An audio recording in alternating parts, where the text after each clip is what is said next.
नमस्कार दोस्तों, मैं हूं एडवोकेट काव्य बुद्धिराजा और आज हम एक ऐसे केस के बारे में बात करेंगे जो हमें हैरान कर देगा।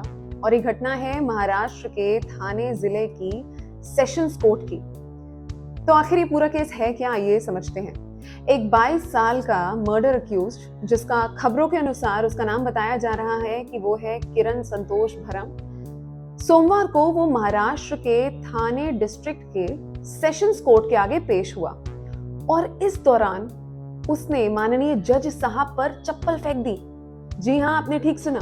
अब आप सोच रहे होंगे कि ऐसा क्यों और कैसे। खबरों के मुताबिक आरोपी ने जज साहब से अपने केस को किसी और अदालत में ट्रांसफर करने के लिए रिक्वेस्ट करी थी। तो जज साहब ने उसको ये सलाह दी कि वो इसके लिए अपने वकील के माध्यम से एक फॉर्मल एप्लीकेशन फाइल करे। लेकिन यहाँ ट्विस्ट ये था कि आरोपी का वकील कोर्ट में मौजूद नहीं था। तो ऐसे में जज साहब ने उसे कहा कि वो किसी दूसरे वकील का नाम बताए और अगली सुनवाई के लिए तारीख दे दी, उसको डेट प्रोवाइड कर दी। अब इसके बाद आरोपी ने अचानक से अपनी चप्पल निकाली और जज साहब की ओर फेंक दिया। रिपोर्ट्स के अनुसार चप्पल जज साहब तक नहीं पहुंची, बल्कि जो डायस होता है उसके पास लगे एक लकड़ी के फ्रेम से टकरा गई। लेकिन अब सोचने वाली बात यह है कि इतना सब होने के बाद आखिर क्या हुआ।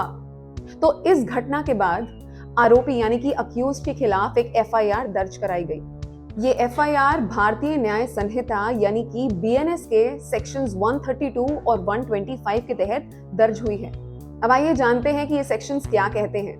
तो सेक्शन 132 कहता है कि सरकारी अधिकारी को अपने कर्तव्य का पालन करने से रोकने के लिए उस पर हमला करना, अगर मैं आपको इजी लैंग्वेज में बताऊं तो। और सेक्शन 125 कहता है कि ऐसे कार्य जिससे किसी की जान या व्यक्तिगत सुरक्षा खतरे में पड़ जाए।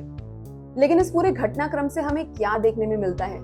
देखिए, हमारे देश की न्यायपालिका और हमारे माननीय जज न्याय और कानून व्यवस्था बनाए रखने में एक बहुत ही अहम भूमिका निभाते हैं और अदालत का सम्मान करना हर एक नागरिक का कर्तव्य है। किसी भी स्थिति में ऐसे आचरण ना तो सही है और ना ही स्वीकार्य। अब इस पूरी घटना पर आपकी क्या राय है?